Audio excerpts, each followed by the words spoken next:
Hello, students. We are going to discuss another story, that is Catherine Mansfield's The Doll's House. The story is dealing with the very important issue that this modern civilization is facing, and that is the struggle between whites and blacks. It's a caste or racial, it's not the caste but racial kind of a segregation confrontation that we see in the human civilization, and that is reflected in the doll's house, the story. But going into that, we just need to first go into the biographical details of the author. Catherine Mansfield, namely Kathleen Mansfield Murray, was born on 14th October 1888, and she died on 9th January 1923. She was a prominent modernist writer born and brought up in New Zealand. She wrote many short stories and poetry. Especially, she was settled in when she was 19 years old. She left the colonial New Zealand and settled in England, became a friend of D.H. Lawrence, Virginia Woolf. These were the major dominant modernist writers from England. He say D.H. Lawrence, we have seen, belongs to Bloomsbury group, and Catherine Mansfield joined that group when she returned back in England. See, mostly she belongs to the literary kind of a writing, and that we have seen very remarkable collection that we have seen. Bliss, the German Pension, the Garden Party, and other stories. She has also written the poems Something Childish. At the same time, a letter of Catherine Mansfield, which appeared in 1928 and 29. There are some of the novels and short stories that were dedicated to him, dedicated to Catherine Mansfield rather. Montana Stories, The Tiredness of Rosabelle, Germans at Meat. These are the short stories. Truthful Adventures, How Pearl Button Was Kidnapped, Little Girl, The Woman at the Store, and alike. There are so many short stories that are very much famous and that are also reflected in her contribution towards the literature. So, before going, something about the biographical details of the author needs to be studied. So, let us come on to the short story, that is Doll's House. As we have seen, there are few characters that figures in the story, and these characters are, as we know, are children's, since the play is the Doll's House.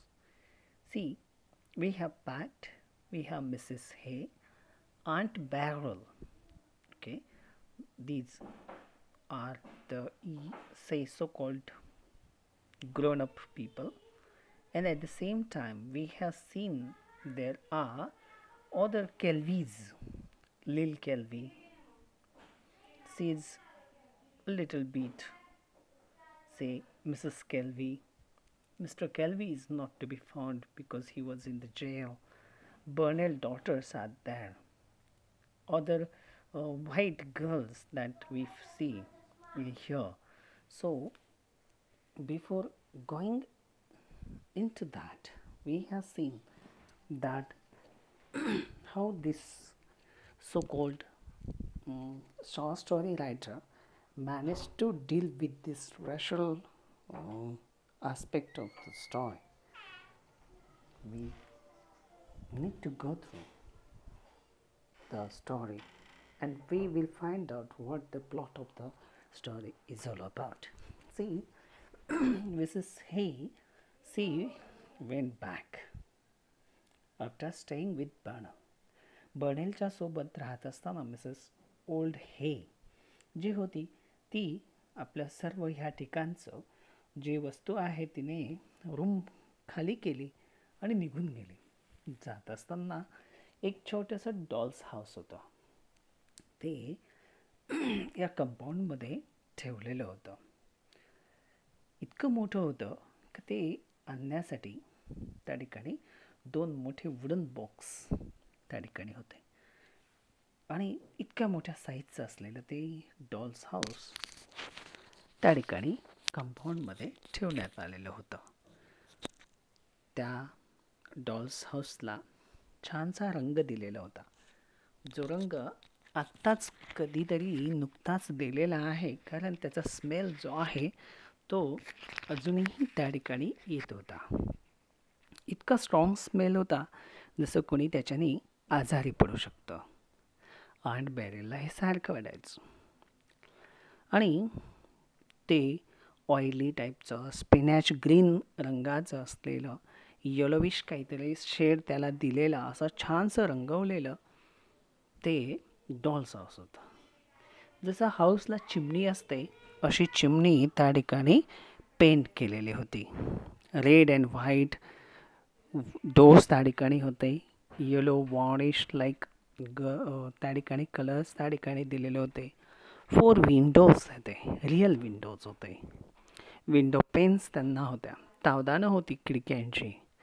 Green रंगाने थोडासा shade त्याला दिलेला. एक छोटासा porch घराच्या समोर आपल्याला दिसतो. A little but perfect house. Possibly the smell was always in the mind. ते स्मेल मात्र सारखा जाणवत होता का आत्ताच येते. Open it quickly. ती लहान मुली बरेलपैकी ते बोलत आहेत का लवकर उघडा. Hook was stuck fast. जे हुक होतं ते खूप अडकलेलं होतं. पॅट जो असतो तो त्या ठिकाणी पेन नाईफने ते ओपन करण्याचा प्रयत्न करतो. दरवाजा उघडतो. दरवाजा उघडल्यानंतर सगळे आतमध्ये डोकावून बघतात तर खरंच ओरिजिनल घरासारखं ते डॉल्स हाऊस होतं. ड्रॉइंग रूम होतं, डायनिंग रूम होतं, किचन होता, 2 बेड होते, बेडरूम्स. आणि असंच तर घर उघडायचं असतं. किती छान आहे, किती एक्सायटिंग आहे. 2 अम्ब्रेला त्या ठिकाणी ठेवलेल्या होत्या.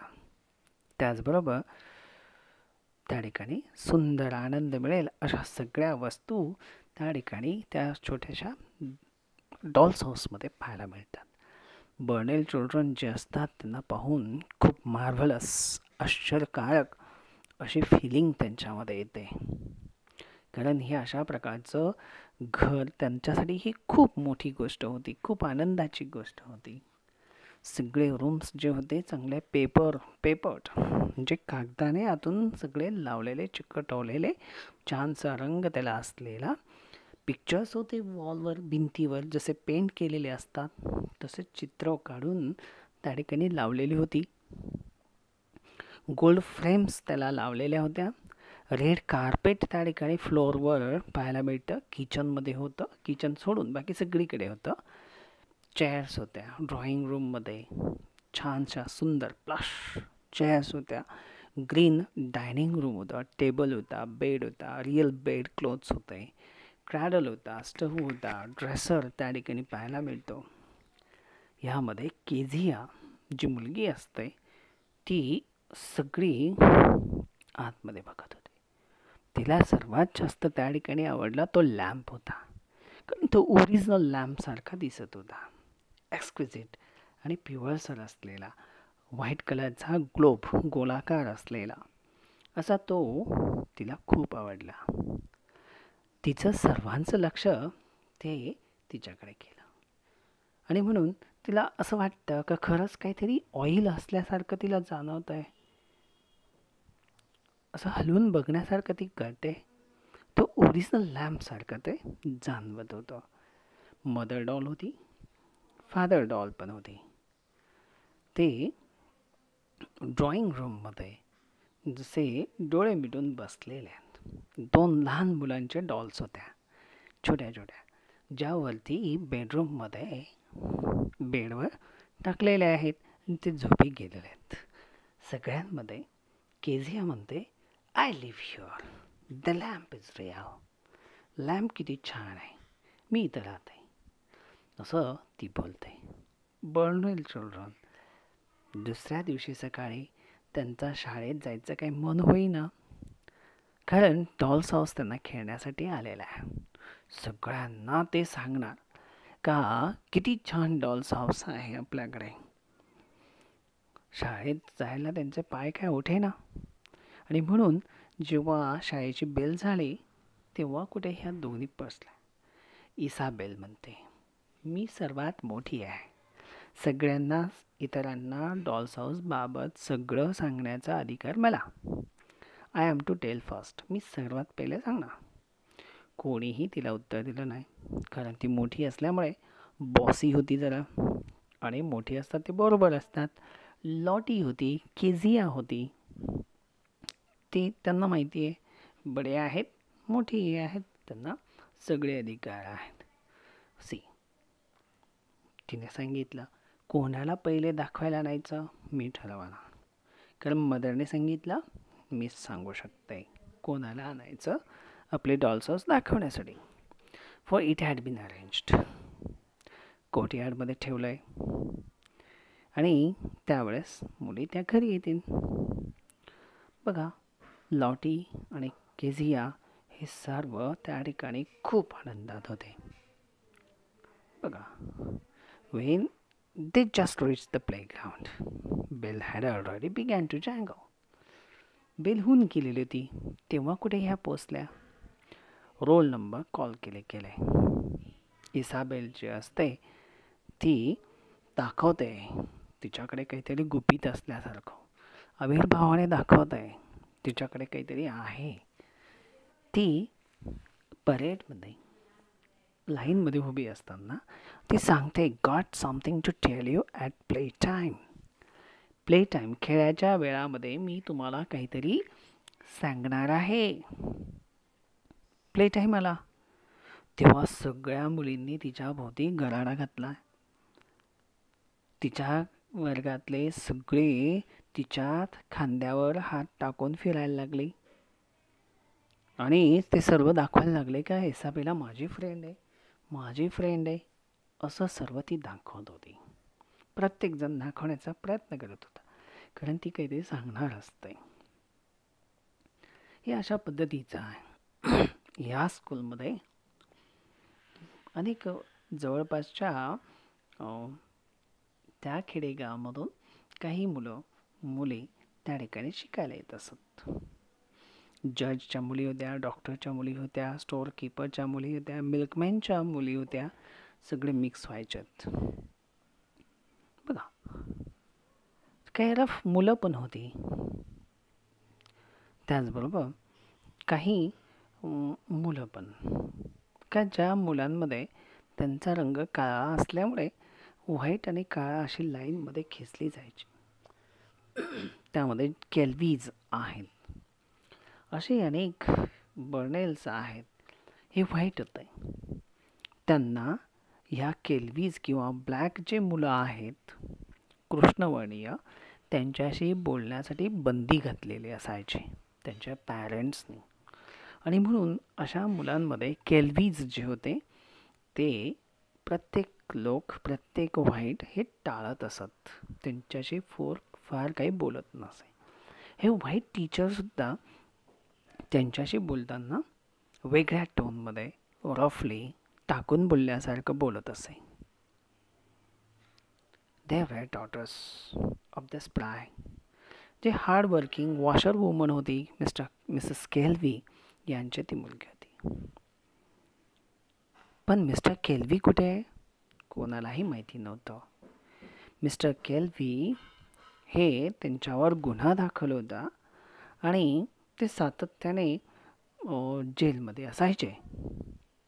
असं त्यांना डिवचायचं, त्यांना त्रासून बोलायचं हे व्हाईट लोक करत असत. इतर सर्व व्हाईट मुली एका बाजूला असायच्या आणि मिस्टर केल्वी आणि मिसेस केल्वी यांच्या 2 मुली ह्या एका बाजूला असायच्या. त्यांचे कॉमेंट्स, त्यांच्या टॉन्ट्स हे त्यांना सहन व्हायचे नाहीत.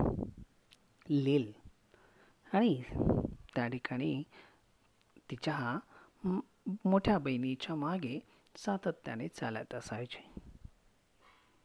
तिथे एक मिस लेखी होती, पोस्ट मिस्ट्रेस होती. त्यांच्या घरून मिळालेले काही गाऊन असेल, विमेन्स हॅट असेल, हे केल्वीजला मिळायचेत. वापरलेली कपडे ही ब्लॅक लोकांच्या वाट्याला यायचे. असे ब्लॅक लोकांच्या वाट्याला आलेले मोठे मोठ्या साईजचे ड्रेस मिस्टर आणि मिसेस केल्वीजचे हे जे 2 मुली होत्या यांच्याकडे आला. एल्स आणि लिल केल्वी. एल्स मोठी होती. तिचा ड्रेस मोठा गाऊनसारखा होता. बारीक विशबोनसारखी असलेली सडपातळ असलेली क्रॉप्ड हेअर तिच्या डोक्यावर होते. आणि जेव्हा कुठे ती पुढे चालायची ती मोठी होती. लिल पुढे असायची, एल्स तिच्या मागून असायचे. शाळेत जाताना, स्कूलमध्ये असताना हे अशा पद्धतीने एकामागून एक चालत असत. लिल पुढे, एल्सने तिचा फ्रॉक किंवा ड्रेस असं गोलाकार करून मागे पकडलेला असायचा, ट्रेनसारखा. आणि अशाच पद्धतीने ते शाळेत जात आणि घरी जात असत. अशा वेळेस जेव्हा एल्सला काही पाहिजे असेल तर ती तो ड्रेस मागे खेचायची. लिलला असं वाटायचं हिला काही ते सांगायचं आहे म्हणून ती मागे वळून बघायची. केल्वीज एकमेकांना ओळखण्यासाठी कधीही चुकले नाहीत. एकमेकींना खूप चांगल्या पद्धतीने ओळखत असत. जेव्हा हे व्हाईट मुली एका ठिकाणी घोळका करून सांगत असत तेव्हा केल्वीज शेजारून जात होते. सिली, शेमफुल, लाजिरवाणा असा चेहऱ्याने ते तिथून जात असत. इसाबेला's व्हॉइस सो प्राऊड. ती सांगत होती, The carpet is great made sensation. Beds are real bed clothes. Stove oven is with a oven door. अशा सगळे डिटेल्स त्या डॉल्स हाऊसचे व्हाईट मुलींमध्ये चर्चा करतात. केझिया सांगते, अगं तू विसरली लॅम्पच्या बाबतीत सांग. इसाबेला, हो तिथे एक छान येलो लॅम्प आहे, गोल्डन ग्लोब आहे, डायनिंग टेबल आहे, अतिशय सुंदर ओरिजिनल दिसतोय. The lamp is best of all. Lamp तर सर्वात सुंदर आहे. तिला असं वाटतं नाही, लॅम्प खूप चांगला आहे. इसाबेलाने चांगलं एक्सप्लेन केलं नाही. तिथे एमी कोल, लीना लोगन ह्या दोन्ही तिच्या वर्गातल्या मुली होत्या. ते ठरवत होते का ह्या दोघींना मी पहिल्यांदा डॉल्स हाऊस दाखवायला घेऊन जाईन. आणि म्हणून इसाबेलाच्या खांद्यावर आणि कमरेमध्ये हात टाकून ह्या दोघी मुली फिरत असत. ते दोघे सांगत, इसाबेला इज माय फ्रेंड, अशा पद्धतीने सांगत असत. ओनली केल्वीज त्यांना विसरलं, कोणी सांगेना. ते बाजूला आपलं खात असत. दिवस केला. हळूहळू दिवस जात असताना सर्व मुली एकामागून एक तो डॉल्स हाऊस बघण्यासाठी यांच्या बर्नेल कुटुंबाच्या कंपाऊंडमध्ये येत असत. आणि हा एक मुख्य विषय त्या ठिकाणी बर्नेलच्या डॉल्स हाऊसचा त्या ठिकाणी होऊन गेला होता. लिटिल गर्ल्स जे होते ते मधल्या सुट्टीमध्ये सँडविच खात बसत, जॉनी केक खात बसत. आणि केल्वीज जे आहेत, लील आणि केल्वीज हे त्यांचं ऐकणं करत एखाद्या झाडाखाली न्यूजपेपरमध्ये सँडविच खात बसलेले असतात. Mother said Kezia, can't I ask Kelveys just once. Kezia जी होती ती म्हणते, केल्वीजला पण दाखवूया का? Certainly not. केझिया ती आई त्या ब्लॅक मुलींना डॉल्स हाऊस दाखवण्यासाठी आणि तिकडे बोलवण्यासाठी तयार नाही आहे. पण केझिया सांगते, का नाही, सगळ्यांनी बघितलंय. Run away Kezia, you know quite well why not. तुला माहिती आहे आपण त्यांना का दाखवायचं नाही. चल पळ इथून. अशा पद्धतीने आंट बेर, लिल आणि एल्स केल्वीज यांना ते डॉल्स हाऊस दाखवण्यासाठी तयार नाही आहे. या परिस्थितीमध्ये जी मुलं आहेत ते मुलं पण तेच स्वीकारत आहेत. हे केल्वीज जे असतात पेपरमधून मधल्या सुटीमध्ये खात असत आणि आजूबाजूला त्यांच्या ह्या डॉल्स हाऊसविषयी व्हाईट मुली चर्चा करत असत. लिल केल्वी ती एमी कोल त्या ठिकाणी बोलते. ही लिल केल्वी आहे ना, ती सुद्धा नोकराणी होणार आहे. इसाबेला बर्नेल म्हणते हो येस. ती डोळ्यांनी काहीतरी एमीला खुणावते. तिला माहिती आहे काय म्हणायचं आहे. इसाबेला ती खुणावते. हां बरोबर आहे, इट्स ट्रू. लीना लोगन तिने पण डोळ्यांनी काही खुणवलं तिला. मी त्याला विचारू का? बेट तू विचारू शकत नाही. जसे मी म्हणते तू विचारू शकत नाही. लीना म्हणते मी काय घाबरत नाही. चल मी विचारते. वॉच मी नाव. असं म्हणत यांना त्रास देण्यासाठी ही लीना लोगन त्या ठिकाणी उठते आणि लिलकडे येते. आपलं खात असताना त्या रॅपरमधून वरती फुलिशपणे कशी तरी बघते बिचारी आणि त्या ठिकाणी लीना तिला विचारते is it true you are going to be a servant when you grow up Lil Kelvey. तू मोठी झाल्यानंतर तू पण नोकराणी होणारच, हे बरोबर आहे का? लिल आणि एल्स मूर्खपणाचे आपला चेहरा करतात. काय सांगावं, काय बोलावं हिच्याशी, काय सांगत नाही. त्या बोलत ना. लीना काय सांग, ती आपला हात दोन्ही कमरेवर ठेवते. Yes your father is in prison. See how Lena is mentally tormenting this black Kelvies, that your father is in prison. And such a marvelous thing to have said. Little girls rushed away in the body. आणि हे सगळे excite होतात white मुली आणि हसत खिदळत तिथून यांना taunt करत, यांना त्रास देत आणि कमी लेखत निघून गेलेले असतात. दुपारच्या काळामध्ये पॅट जो असतो तो बर्नेल चिल्ड्रनला बग्गीमध्ये घेऊन घरी येतात. तिथे व्हिजिटर्स आलेले असतात. इसाबेला असते, लॉटी असते आणि पिनाफोर ड्रेस त्यांनी घातलेला असतो. केझिया असते, ती बाहेर जाते. तिला माहिती आहे कोणी नाही आहे. अशा वेळेस ती कोर्टयार्डमध्ये बसलेले केझिया दूरवर बघते तर 2 काळसर डॉट्स ह्या हळूहळू रस्त्याने येत असताना दिसत आहेत. हे 2 काळे चालणारे डाग जे दिसत आहेत ते हळूहळू मोठे मोठे होत जवळ येत आहेत, म्हणून मोठे मोठे होत आले. ते तिच्याकडे येत होते रस्त्याने. सिकुटसी पुढे एक मागे, एक पुढे एक मागे अशा पद्धतीने 2 चालत होती. केल्वीज होते. केझिया बघते. तिने बघितलंय गेट उघडते आणि ह्या मुलींना जर पळायचं असेल तर गेट उघडं ठेवलं पाहिजे. थोडा वेळ विचार करते. केल्वी जवळ आल्यामुळे ती बघते आणि त्या गेटचा दरवाजा हळूच उघडून त्या ठिकाणी सांगते केझिया त्या गेटवर चढून का ते ह्या 2 ब्लॅक मुलींना ते डॉल्स हाऊस दाखवणार. हॅलो ती सांगते. लील त्या ठिकाणी थांबते. फुलिश अशा नजरेने बघते. एल्स बघते. केझिया सांगते तुम्ही येऊ शकतात आणि डॉल्स हाऊस बघू शकता.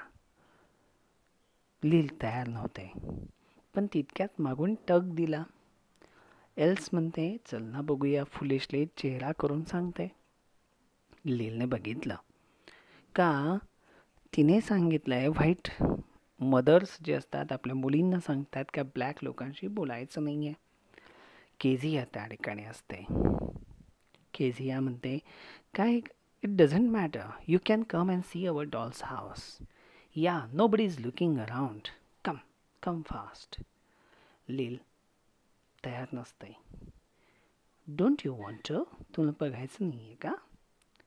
त्याच वेळेस हे आल्यानंतर, टग मिळाल्यानंतर एल्स जी असते ती तिच्या नजरेमध्ये केविलवानापणा आणि रिक्वेस्ट करणारं असा भाव त्या ठिकाणी दिसतो. तिला जायचं असतं, बघायचं असतं, आणि म्हणून पुन्हा एक टग देते, ट्विच करते, आणि मग लीलला वाटतं का ठीक आहे, चला बघूया. That is it. दोघंही नाजूकशा पावलाने त्या गेटमध्ये येतात. केझिया सांगते बघा, देर वॉज अ पॉथ.